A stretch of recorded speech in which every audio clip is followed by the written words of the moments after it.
parce que je suis ici parce que je vais vous parler de cette expérience que j'ai eue en 1995. Donc, on a commémoré cette année le 20e anniversaire du référendum de 95. Et à ce moment-là, donc, j'ai été très, très impliqué. Et donc, j'ai eu la chance de succéder à Christian Picard, qui avait été, lui, président des Jeunes du Parti québécois entre 91 et 94. Et donc, j'ai milité à ce moment-là et j'ai publié un livre. Écoutez, je suis jeune pour publier des mémoires, là, je le sais. J'ai 45 ans. Mais 46 ans, pardon? Ah oui, des mémoires. Alors, j'ai décidé de raconter cette expérience-là. Parce que bon, la vie va vite, hein, et puis je me suis dit, si j'attends à 80 ans, peut-être que je ne me rendrai pas là. Et puis aussi, ben, comme c'était le 20e du référendum, et que j'ai été à l'exécutif national à ce moment-là, que j'ai côtoyé les dirigeants, j'étais pas, je ne veux pas me donner une importance que j'avais, là, que j'avais pas, là. Je n'étais pas nécessairement le numéro 1 conseiller de M. Parizeau, tout ça, mais j'étais quand même assez proche de l'action pour savoir comment ça se passait, qu'est-ce qui se disait, quelles étaient les rumeurs, et surtout, j'étais au cœur de l'action pour mobiliser les jeunes en 95, parce que j'avais 25 ans. Et pourquoi j'ai une bonne mémoire? C'est que depuis 1993, je tiens un journal. Je tiens un journal que je tiens toujours, et dans ce journal-là, ben, j'écris régulièrement qui j'ai vu, qu'est-ce qui s'est passé. Donc, ça m'a permis de reconstituer ces années-là dans ce livre. C'est intitulé L'année de ferveur, 1987-1995. Alors, pourquoi j'ai décidé d'écrire ça? Ce qui a été l'élément déclencheur, je vais vous le dire, c'est l'élection d'avril 2014. L'élection d'avril 2014, comme vous, j'ai bien mal vécu ça. Ça a été très pénible, comme soirée. On a perdu des bons comtés, notamment sur la Rive-Sud. Et ça a été un choc. Et là, je me suis mis à réentendre des choses que j'entendais déjà au début des années 90. Et une de ces choses, c'est quoi? L'indépendance, la question nationale, ça n'intéresse plus les gens. Ça n'intéresse plus les gens. Et on a recommencé à tenir ce discours-là, à dire ça, à répéter ça. Et je vous jure, ça fait drôle de se dire ça maintenant, 20 ans plus tard, mais on disait la même chose. Je pense que j'ai des amis ici, Stéphane militait avec moi à l'époque, Stéphane Jolicoeur, et on nous disait la même chose au début des années 90. Les jeunes ne s'intéressent pas à la question nationale, à l'indépendance du Québec. Les jeunes sont dans la mondialisation, les jeunes ne croient plus à ça aux frontières, les jeunes s'intéressent à l'environnement. Tout ça n'est pas totalement faux. Mais c'est pas parce qu'on s'intéresse à ce qui se passe ailleurs dans le monde que comme ça, par magie, on se désintéresse, on se désaffilie de son pays. On n'est pas intéressé par ce qui se passe par rapport à son pays. Et ajoutez à ça qu'à l'époque, au début des années 90, les jeunes libéraux étaient beaucoup à l'avant-scène. Je vous rappelle qu'il y avait eu l'échec de l'accord du lac Meach. Les jeunes libéraux avaient beaucoup brassé le Parti libéral et on parlait peu des jeunes péquistes. On parlait peu des jeunes souverainistes. Donc, il fallait essayer de se créer une structure pour exister et pour avoir notre place. Est-ce qu'il y a une porte qui va s'ouvrir là-bas? Peut-être ça pourrait arriver. Mais non, ici, allez-y. Celle-là est dure. C'est là. Bon. Ah oui, ça presse, c'est des choses. Bonne fin de soirée. Donc, alors ce que je retrace maintenant, vous savez, l'histoire, elle s'écrit avec des témoignages de toutes sortes de monde. Elle s'écrit avec des archives documentaires, audiovisuels. Mais l'histoire, elle s'écrit aussi avec des témoignages. Plus on accumule de témoignages, je le sais parce que moi-même je suis un historien, c'est mon métier. Hein. Plus on accumule les témoignages, plus le passé s'éclaire, plus la fresque de l'histoire. Hein. C'est comme une fresque, plus il y a de petites touches, plus ça devient clair. Moi, j'ai voulu ajouter ma petite touche et raconter l'histoire un peu des mouvements des gens de ma génération qui se sont engagés. Donc, on disait en 90 et 95 que les jeunes ne s'intéressaient plus à la question nationale. Or, en 95, 3 jeunes francophones sur 4 ont voté pour l'OUS. Ça a été un très grand succès. Et quand on faisait le tour des cégeps et des universités, on sentait qu'on avait le doigt dans le dos. On sentait qu'on était au diapason de notre génération. Et notre défi à nous, les jeunes souverainistes, les jeunes péquistes, c'était d'essayer de virer un peu l'opinion publique pour montrer que c'était une réalité. Donc, c'est un peu ça que je raconte dans ce livre. Mais je vais plus loin que ça. Je ne vais pas seulement raconter mon itinéraire qui finalement est un peu banal. Bon, c'est pas si extraordinaire que ça. Mais je vais aussi donner un témoignage sur les raisons profondes qui m'ont amené à militer pour l'indépendance du Québec. Et je reviens au début. Parce que là, quand il y a eu l'élection de 2014, des confitures, je me suis dit, il faut revenir aux sources. Quand ça va mal, on essaie de revenir aux fondamentaux, aux sources. Et je me suis interrogé dans ce livre, justement, sur c'était quoi les sources. Alors, les sources, il y en avait deux. Il y avait, disons, il y avait d'abord l'avenir, évidemment. Il y a un grand historien qui a beaucoup influencé ma réflexion, qui s'appelle Maurice Séguin. Il disait la chose suivante dans certains de ses écrits. Vivre, c'est agir par soi. Vivre, c'est agir par soi. C'est-à-dire que, évidemment, que quand on grandit, on a besoin des autres pour devenir ce qu'on est. On a besoin de nos parents, on a besoin de nos amis, on a besoin de nos conjointes. C'est très important. Tous ces gens-là nous influencent beaucoup. Mais vient un moment où il faut prendre une décision pour nous-mêmes, qui n'engage que nous, nos choix les plus fondamentaux. Et quand ces décisions-là, quand ces moments-là arrivent, on doit vraiment avoir le sentiment que la décision nous appartient. Et c'est comme ça qu'on se sent vivant. Vivre, c'est agir par soi. Mais ça vaut pour les individus, comme ça vaut pour les peuples. Et j'ai compris ça très tôt en étudiant l'histoire et en étudiant la pensée de ce professeur Maurice Séguin. Donc, il y avait cette dimension-là, l'avenir, la liberté. Vivre, c'est agir par soi, c'est-à-dire être libre comme peuple, prendre nos propres décisions, être complètement maître de nous-mêmes. Et ça, c'était d'une grande motivation pour militer pour l'indépendance très tôt. Il y avait une autre motivation. Une motivation qu'on entend moins. Et que je pense qui est très noble aussi. Et là, je vais vous raconter le moment où j'ai été voté le 30 octobre. Je pense que vous vous souvenez tous de ce moment-là, tous ceux qui étaient en âge de voter. Le 30 octobre 1995, je suis sûr que vous vous souvenez du moment où vous avez été voté. Je me souviens très bien que je me pointe à mon bureau de vote, je prends mon bulletin, je vais dans l'urne. Je me souviens très très bien que, contre toute attente, ce qui a surgi en moi, c'est le passé. J'ai pensé à tous mes ancêtres. J'ai pensé à tous mes ancêtres qui ont fondé ce pays, qui ont construit ce pays. Et pour moi, ça avait une grande force de repenser à tout ça. Et au moment de peser sur le oui, d'appuyer sur le oui, j'ai eu comme une pensée pour tous ces ancêtres qui ont fait le Québec, et j'avais envie de leur dire, vous n'avez pas tout fait ça pour vous. Vous nous avez légué une culture, une langue, des institutions, un territoire, vous nous avez légué des valeurs, et puis nous, on veut assurer la pérennité de ça. On veut que ça se poursuive dans le temps, dans l'histoire. On veut que ça dure.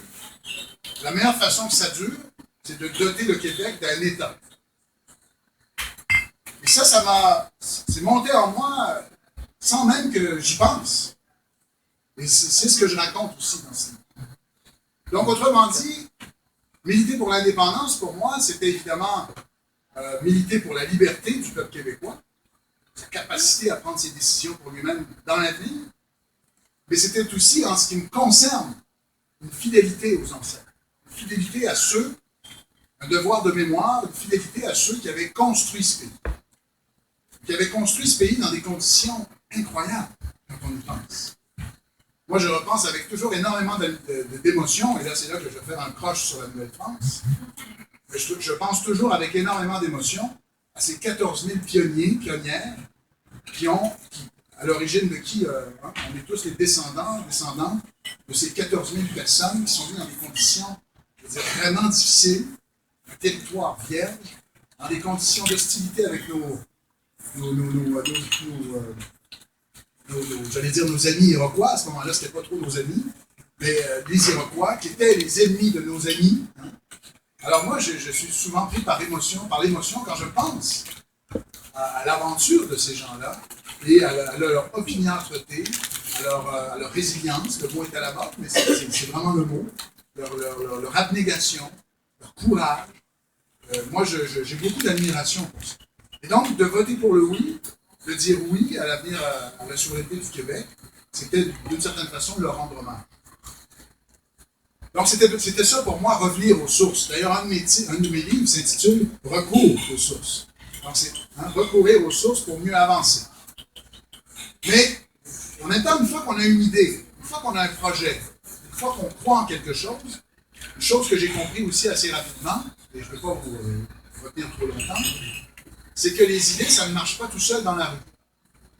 Les idées ont besoin d'être incarnées par des hommes et des femmes qui les défendent, qui se présentent en politique, ou qui font du militantisme, comme vous, et comme j'en ai fait à ce moment-là. Et l'élément déclencheur, le premier grand personnage qui m'a inspiré, vous allez dire que j'arrivais au bon moment, eh bien c'était Jacques Parizeau. Je vous raconte l'anecdote, que je raconte aussi dans le livre. Je suis un cégepien, j'ai 18 ans. Il est en campagne à la chefferie. Il était le seul candidat à la succession de Pierre-Marc Johnson, mais il faisait quand même une campagne à la chefferie. Je vous rappelle son slogan, « Une idée claire du Québec ». Et il avait annoncé un striptease intellectuel. Alors, il avait annoncé un striptease intellectuel qu'au cours de cette campagne leadership, il allait, vous allez voir, retenir l'idée du striptease, je vais en reparler un peu plus tard. Et donc, je vois une petite annonce. Jacques Parizeau s'adresse à des jeunes dans l'Est de Montréal.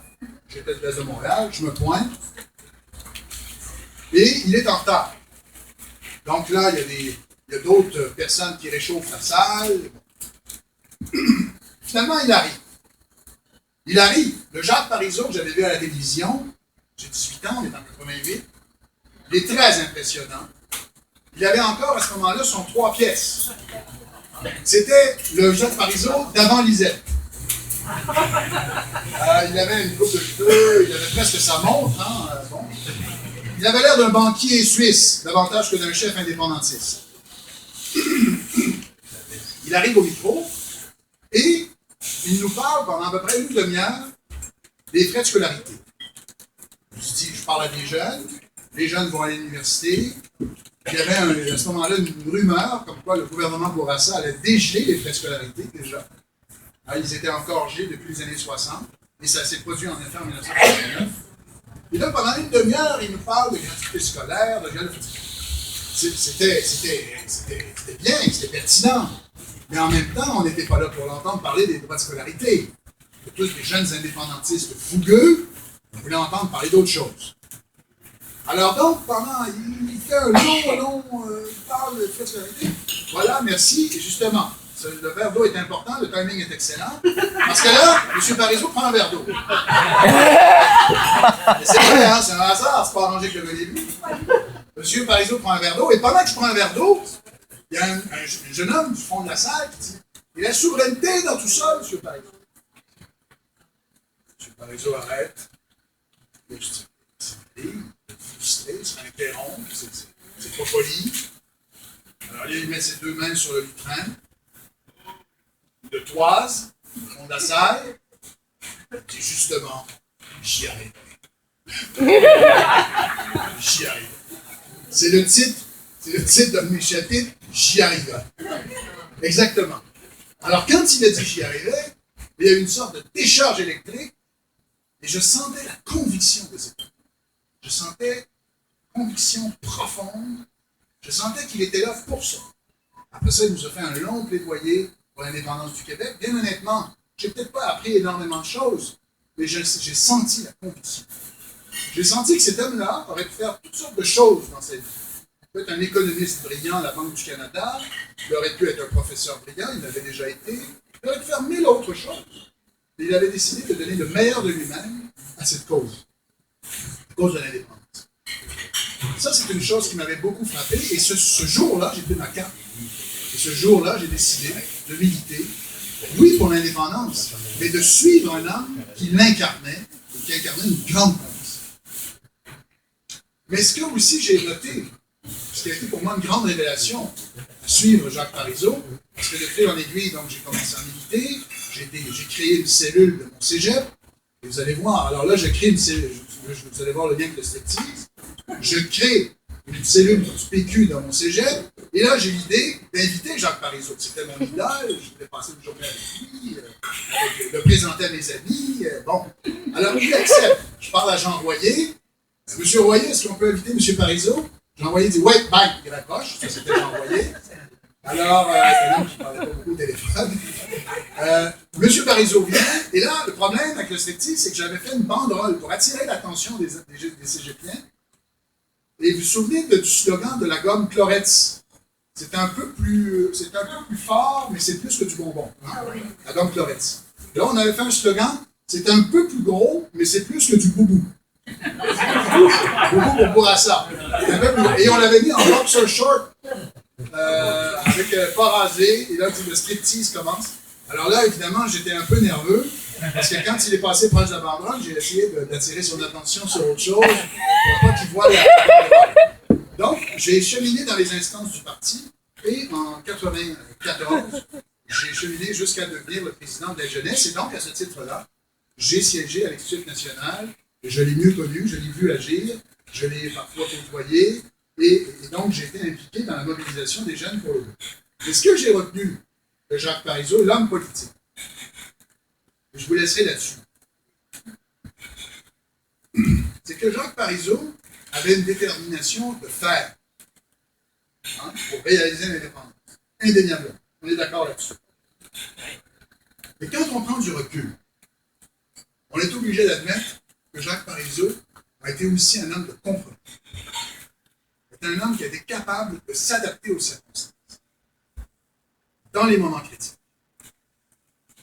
Jacques Parizeau, pendant des conseils nationaux où il était là, il nous disait toujours, moi, quand je vais devenir Premier ministre, je vais faire un référendum. Et la question va être simple.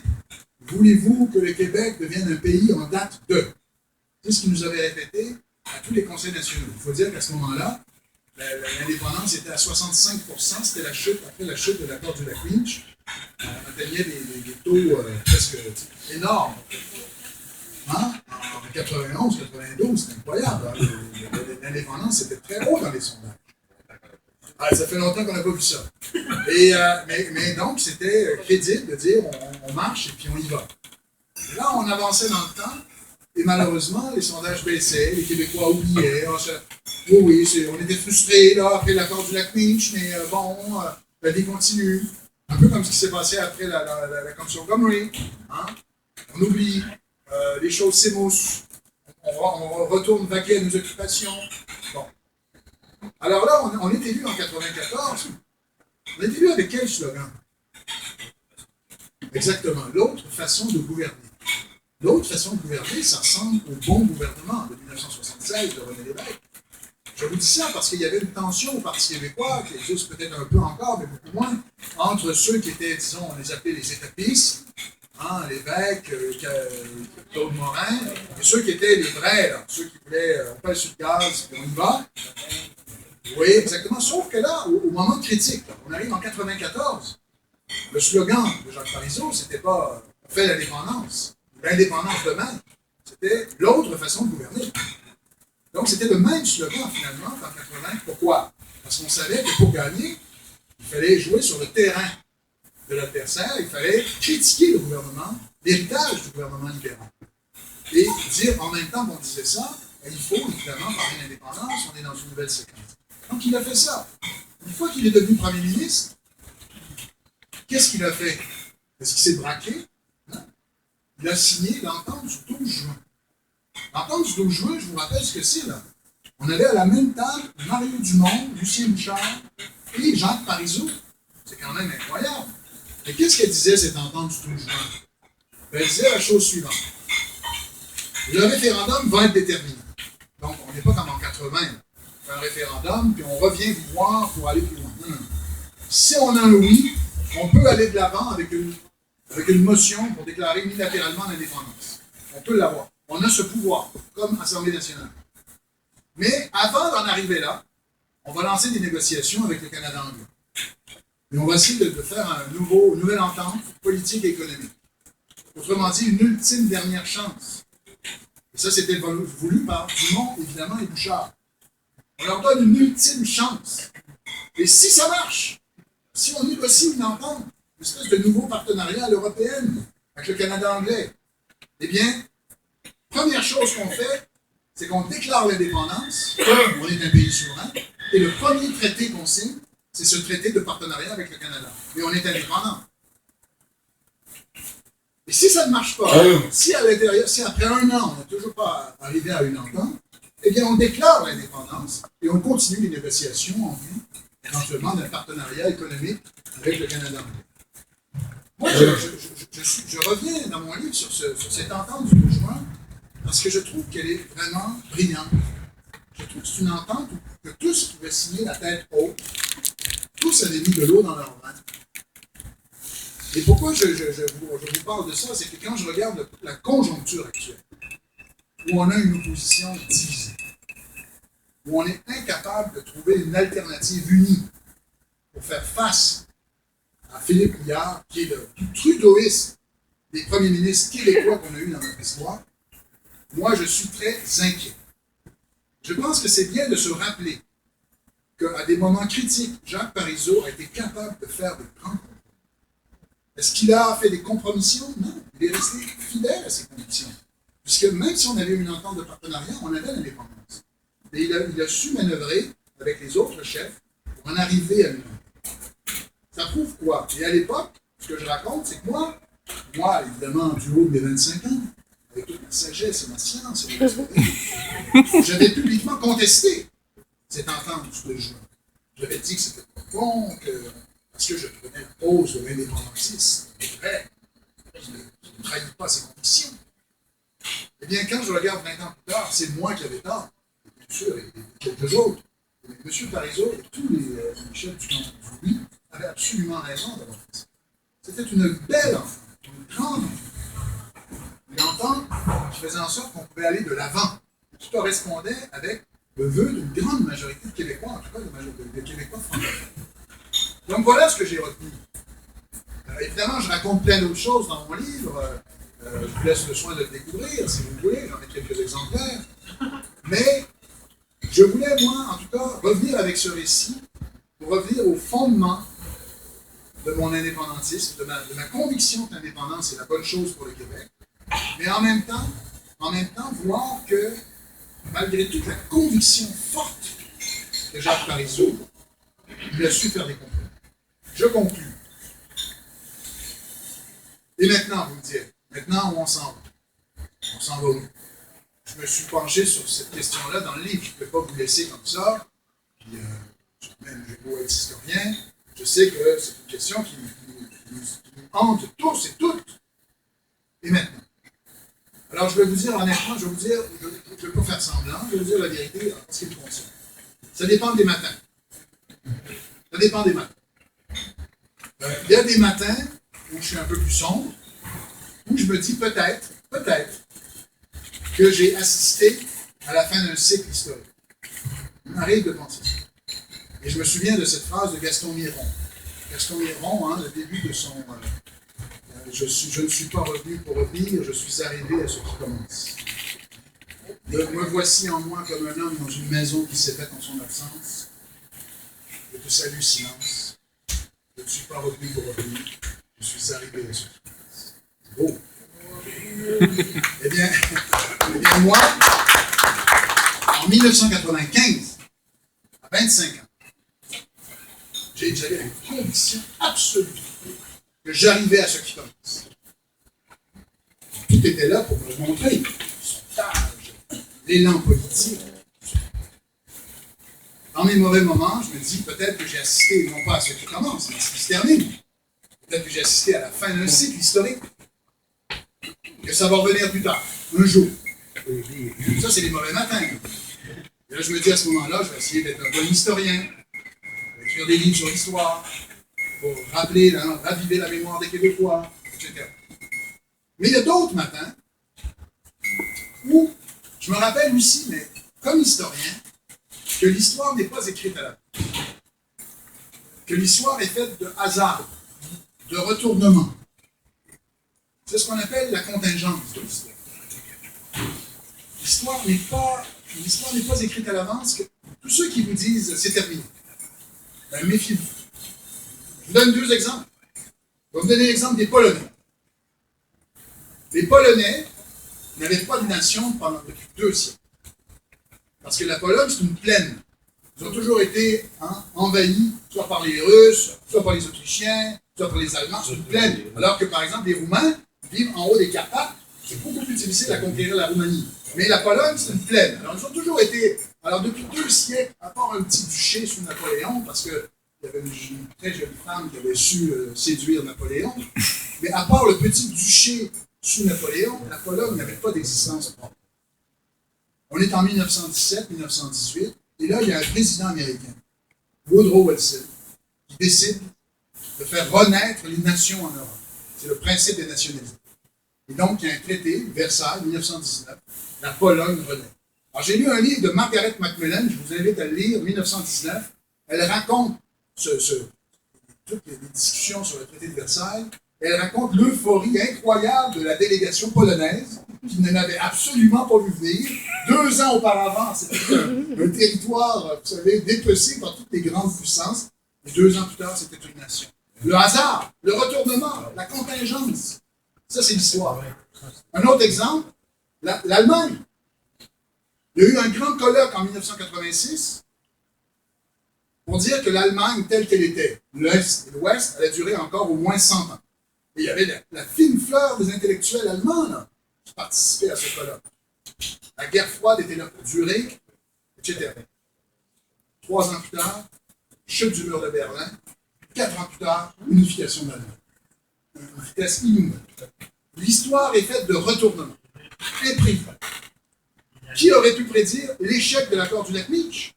Souvenez-vous, en 1987, les sondages étaient très élevés en faveur de l'accord du lac Meach. Les gens pensaient que c'était fini, l'indépendance. L'indépendance au milieu des années 80 était au plus bas. 3 ans plus tard, 65%. Reviennent. Donc, je vais vous laisser sur cette note d'espoir. C'est-à-dire qu'on ne sait pas de quoi l'avenir est fait. Et c'est ce qui rend la vie intéressante. Et c'est ce qui rend l'histoire intéressante, l'histoire, nos histoires personnelles, l'histoire, j'espère, des peuples. On ne sait pas de quoi l'avenir est fait. Et voilà, je pense que c'est ce que, en tout cas, nous a appris l'épisode de 1995. On est passé à 2 cheveux, alors qu'en 86-87, au moment où je commençais à méditer, tout le monde annonçait notre disparition. Merci beaucoup et je vous souhaite un bon dessert.